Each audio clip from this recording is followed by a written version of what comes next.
आज गाजा की फिक्र करना सबसे ज्यादा जरूरी है, क्योंकि गाजा में उत्तर से लेकर दक्षिण तक इजराइल ने भीषण बमबारी की है। बम वर्षा के बीच अब इजराइल ने हमास के लड़ाकों को दम घोट कर मारने की तैयारी कर ली है। पिछले 24 घंटे में आईडीएफ ने हमास के 450 से ज्यादा ठिकानों पर जबरदस्त स्ट्राइक किए। कई बार तो 2-2 घंटे नॉनस्टॉप अटैक किया।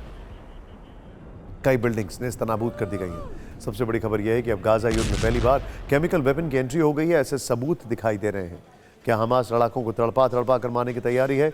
और इसके साथ ही सिनवार के सफाई में अब बस कुछ घंटे ही बाकी बचे हैं, क्योंकि दावा है कि वो घिर चुका है। अंतिम प्रहार के लिए सही वक्त का इंतजार है। सबसे पहले गाजा में आईडीएफ के विध्वंस की ग्राउंड रिपोर्ट, जहां इजरायली फोर्सेस ने ऐसा हमला किया कि तस्वीरें वाकई में हैरान करती। बमबारी बर्बादी में घिरे गाजा का मंजर देखकर लगता है कि यहां अब कोई जिंदा नहीं बचेगा, क्योंकि पूरे गाजा में इसी तरह जबरदस्त अटैक हो रहे हैं। किसी को नहीं पता कब कहां से कोई बम या मिसाइल आकर गिर जाए और सब कुछ तबाह कर दे, क्योंकि अब गाजा का पूरा इलाका ही वॉर जोन बन चुका है।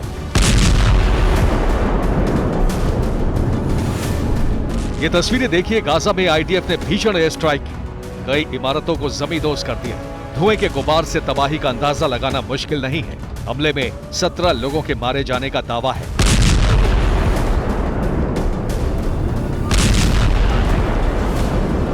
खान यूनुस तो जैसे जल्द खंडहर में तब्दील होने वाला है।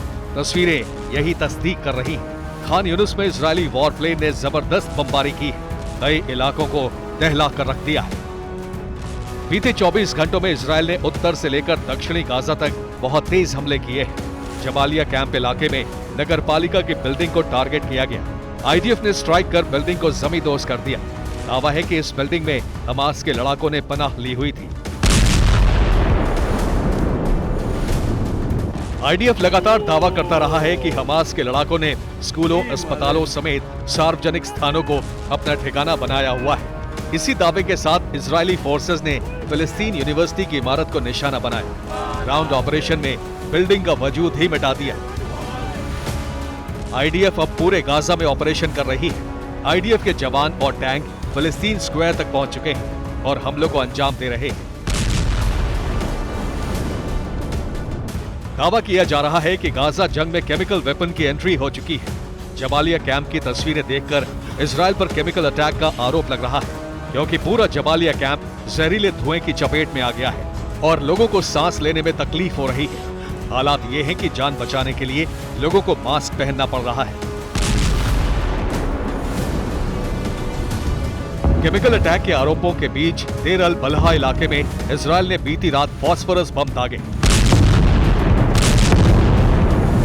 कुल मिलाकर बीते 24 घंटे में 450 से ज्यादा टारगेट पर हमले किए गए। हमलों में हमास के मिलिट्री कंपाउंड, ऑब्जर्वेशन पोस्ट और वेपन डिपो तबाह किए गए।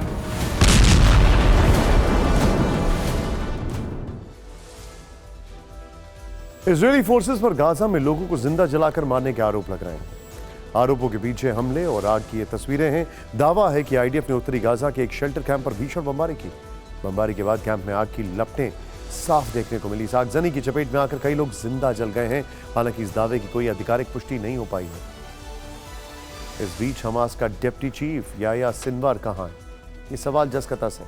कल हमने इस वक्त अपने शो में दिखाया था कि आईडीएफ ने हमास के डिप्टी चीफ सिनवार का घर घेरने का दावा किया है।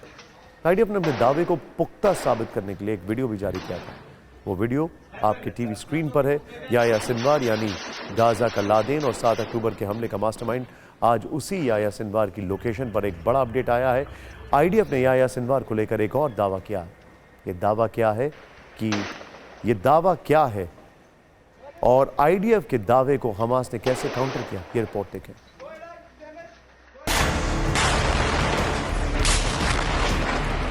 याह्या सिनवार मारा गया। इजरायली पीएम बेंजामिन नेतन्याहू को इसी समाचार का बेसब्री से इंतजार है।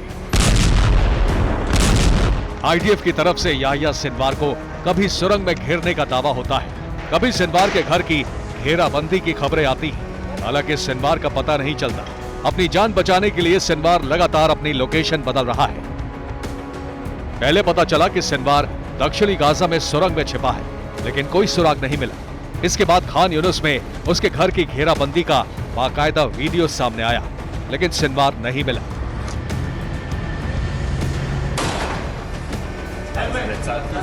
आईडीएफ के सिनवार के घर की घेराबंदी के दावे को हमास ने खारिज कर दिया है। सोशल मीडिया पर सिनवार की एक तस्वीर वायरल हो रही है, जिसमें वो एक मकान के मलबे के सामने कुर्सी पर बैठा है।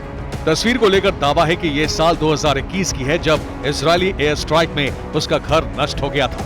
इसके बाद सिनवार ने दोबारा घर नहीं बनाया, तो आईडीएफ का दावा पूरी तरह गलत है। याह्या सिनवार को लेकर एक और दावा किया जा रहा है। दावे के मुताबिक सिनवार साउथ गाजा के खान यूनुस से राफा बॉर्डर की तरफ भाग गया है। राफा बॉर्डर वो इलाका है जहां शरणार्थियों के कई बड़े कैंप्स लगे हैं और इसी बॉर्डर के जरिए राहत सामग्री गाजा की धरती में प्रवेश कराया जाता है। बस इसी बात का फायदा उठाकर सिनवार राफा में कहीं छिपा बैठा हो सकता है।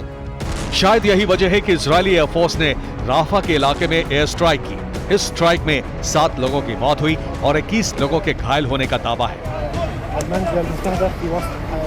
दरअसल गाजा बॉर्डर का इलाका मिस्र के सिनाई से सटा है। यहाँ कुछ दिन पहले शरणार्थियों के लिए करीब 5 मस्जिदों को खोला गया। मीडिया रिपोर्ट्स के मुताबिक ऐसी ही एक मस्जिद में बनी सुरंग से सिनवार खान यूनुस से भाग निकला है। इस बीच आईडीएफ ने दावा किया है कि उसे खान यूनुस में ग्राउंड ऑपरेशन के दौरान सिनवार का क्रेडिट कार्ड मिला है। हालांकि ये क्रेडिट कार्ड एक्सपायर हो चुका है। वैसे हकीकत ये भी है कि सिनवार जैसे लोग क्रेडिट कार्ड का इस्तेमाल नहीं करते, क्योंकि उन्हें अपनी लोकेशन ट्रेस होने का खतरा होता है।